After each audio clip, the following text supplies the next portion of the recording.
नमस्कार,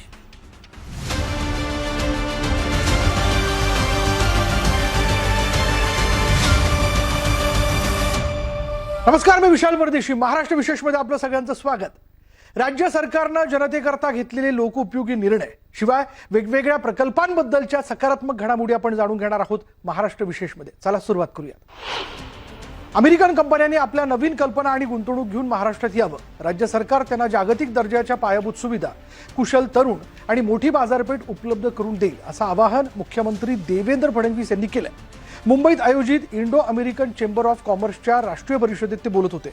महाराष्ट्राची अर्थव्यवस्था $660 बिलियन असून ती वेगाने वाढते. नवी मुंबईत 165 एकरावर अत्याधुनिक मेडिसिटी उभारली जात असून देशातील 65% डिजिटल इन्फ्रास्ट्रक्चर महाराष्ट्रातच आहे.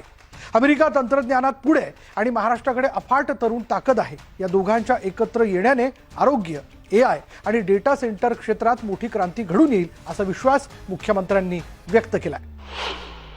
मुंबई आणि पुण्याच्या वाहतूक कोंडीतून नागरिकांना मोठा दिलासा मिळणार आहे. मुख्यमंत्री देवेंद्र फडणवीस यांच्या अध्यक्षतेखाली झालेल्या बैठकीत मीरा भाईंदर ते वसई विरार या नव्या मेट्रो 13 प्रकल्पाला आणि पुणे रिंग रोडच्या पूर्व विस्तारीकरणाला हिरवा कंदील मिळाला. जवळपास 17,725 कोटी रुपयांची मेट्रो 13 मीरा रोड, नायगाव, वसई, नालासोपारा आणि विरार या भागांना थेट जोडेल.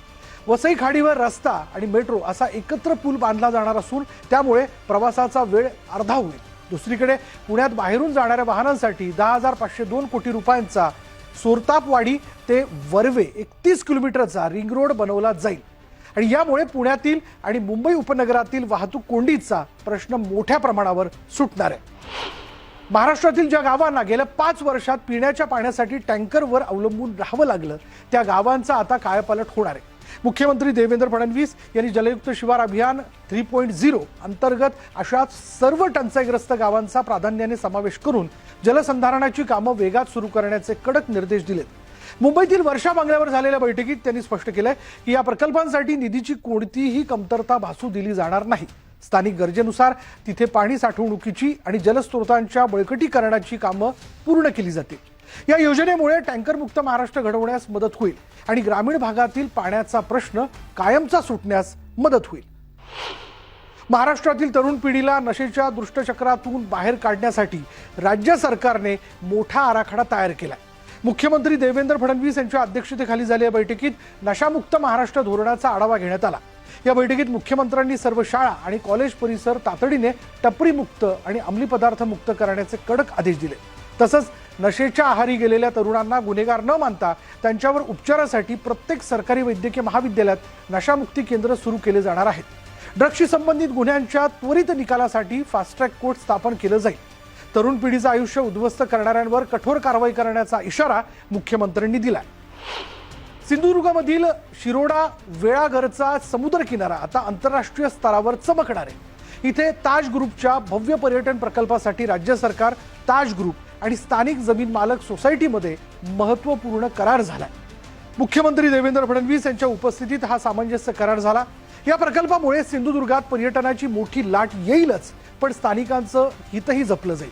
इथल्या 23 स्टॉल धारकांना पिकनिक स्पॉट जवळ नवी जागा दिली जाणार आहे. बुलढाणा जिल्ह्यातील सिंदखेड राजा इथल्या राजमाता जिजाऊ माँसाहेबांच्या स्मारकासाठी राज्य सरकारने 50 कोटी रुपयांचा निधी मंजूर केलाय. उपमुख्यमंत्री एकनाथ शिंदे यांनी ही घोषणा करत स्मारकाच्या कामाला तात्काळ गती देण्याचे आदेश दिलेले आहेत. याआधी जिजाऊ सृष्टीच्या कामासाठी दिलेल्या निधीतून 27 कोटींचं काम पूर्ण झालंय. आता लखोजी जाधव यांच्या ऐतिहासिक वाड्यातील प्रत्यक्ष स्मारकाचं काम सुरू करण्यासाठी हा नवा 50 कोटींचा निधी वापरला जाईल. यातून स्मारकासोबतच आजूबाजूचे रस्ते आणि पर्यटकांसाठीच्या सोयीसुविधा विकसित केल्या जातील.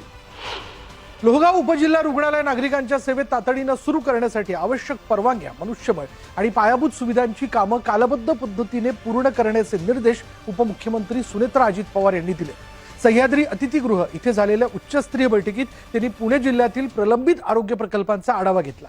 खेड, राजगड, चाकण आणि माळुंगे परिसरातील आरोग्य सुविधा सक्षम करणं, नवीन पदनिर्मिती करणं आणि बालकांच्या जन्म नोंदणीतील आधारविषयक अडचणी सोडवण्याच्या सूचना त्यांनी दिल्या. यानंतर महाराष्ट्र विशेषमध्ये इथेच थांबणार आहोत. पहा फक्त न्यूज 18 मराठी, आवाज महाराष्ट्राचा.